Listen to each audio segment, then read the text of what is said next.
Ο ελληνικός λαός μας έδωσε χθες μια ισχυρή εντολή να αλλάξουμε την Ελλάδα. Την εντολή αυτή θα την τιμήσουμε στο ακέραιο. Από σήμερα ξεκινάει σκληρή δουλειά. Έχω απόλυτη εμπιστοσύνη στις δυνατότητές μας να σταθούμε στο ύψος των περιστάσεων. Στρέφουμε τώρα την προσοχή μας. Γι' αυτό το λόγο και ο εμβολιασμός τους καθίσταται στο εξής υποχρεωτικός.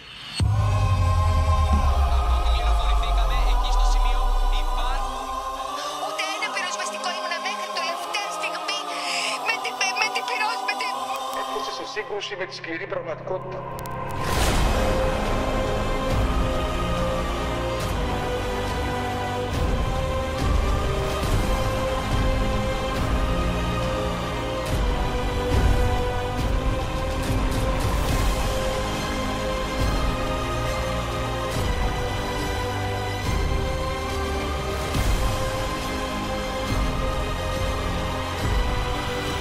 Ρωτήστε τους συμπολίτες μας. Γιατροί και στέλεχοι του ΕΦΚΑ από τη Θεσσαλονίκη είναι ανάμεσα στους. Και μου λέει να φύγω, να πάω πού?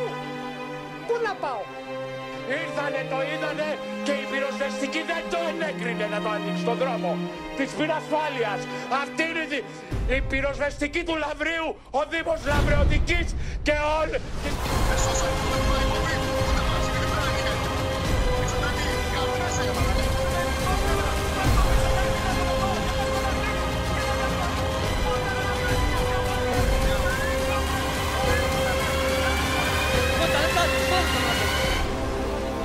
Έχουν φέρει 1000 εδώ πέρα αστυνομικούς που δεν κάνουν τίποτα. Εγώ πυροσβέστης θέλω.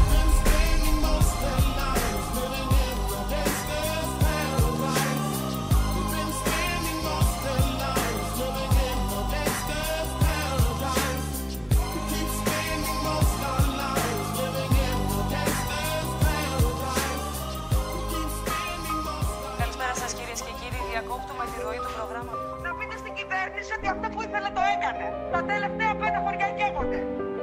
Καμιά επιδοχή. Το εισόδημα μου είναι 0 με τη γυναίκα μου. Και εγώ και η γυναίκα μου. 0. Δεν σώσαν ούτε την Παρυμπόπη ούτε μας. Είναι διπλά νίκανη λοιπόν. Μητσοτάκη, καμνέσαι ρε μαλάκα. Με ελικόπτερα! Πάρ' το Μητσοτάκη βέβολο τώρα και πες στο δαστήρι και τα δέρμα του! Πότε δεν αφήνει! Για πολλές! Αίκαμε ρε! Καταλάβες, αυτό είναι. Τι να το κάνω, δεν τα ξέρω εσείς. Γνωστοί πέταξαν χειροκοπίδα έξω από καφετέρια. Πάντα στην ταχύτητα. Μεγάλωσαν το σπίτι αλλά και την επιχείρηση ενός άνθρωπου.